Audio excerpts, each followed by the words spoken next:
안녕하세요. 절세TV 김유정 세무사입니다. 5월에는 개인 소득자들이 신고해야 하는 세금들이 많이 있습니다. 지난 시간에는 5월의 대표적인 세금인 종합소득세에 대해서 말씀을 드렸는데요. 이번 주는 5월의 세금 두 번째 시간으로 5월에 내야 하는 또 다른 세금, 바로 양도소득세에 대해서 말씀드릴게요. 내가 가지고 있는 부동산이나 주식, 파생상품과 같은 자산을 팔아서 이익이 생기게 되면 양도소득세 신고를 해야 합니다. 보통 양도소득세 하면 부동산을 매각했을 때를 많이들 떠올리실 텐데요. 부동산을 매각한 경우에는 매각한 날이 속하는 달의 말일로부터 2개월 뒤까지 양도소득세 예정신고라는 것을 해야 합니다. 예를 들면 5월 2일에 주택을 처분했다면 2개월 뒤 말일인 7월 말까지 예정신고를 해야 한다는 겁니다. 이렇게 처분하고 바로 2개월 뒤까지 신고하는 것이 예정신고이고 양도한 해 그 다음 해 5월에 하는 신고는 양도소득세 확정신고라고 합니다.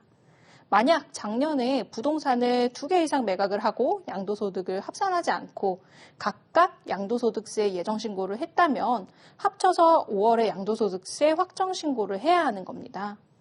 이 경우는 2번 이상 예정신고를 한 경우에 해당하기 때문에 부동산은 매각을 한 해 동안 한 번만 하신 분들이라든지 2번 이상 매각을 했다 하더라도 마지막 예정신고를 할 당시 먼저 판 부동산의 양도차익을 합산해서 신고한 분들의 경우에는 5월에 확정신고는 안 하셔도 괜찮습니다.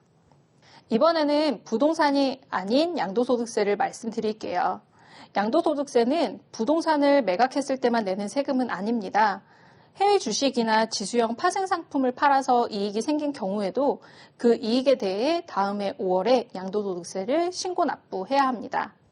주식의 경우 국내 주식을 매도했을 때는 일정 요건이 넘는 투자자들이 양도소득세 과세 대상이 되기 때문에 많은 분들이 주식을 매도했을 때 양도소득세를 낸다는 것에 의아하실 수 있을 텐데요.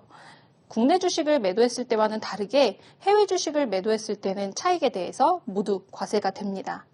또한 파생상품 중에서도 지수형 파생상품의 경우 양도소득세 과세 대상이 되기 때문에 이익이 있는 경우에는 반드시 양도소득세를 납부하게 됩니다.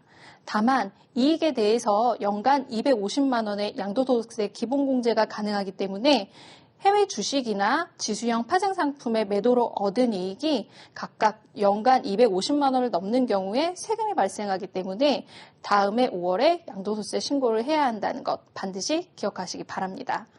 세금의 경우 모든 상황마다 각각 다른 절세 포인트가 있을 수 있으니 반드시 절세 전문 세무사와 상담하시기 바랍니다.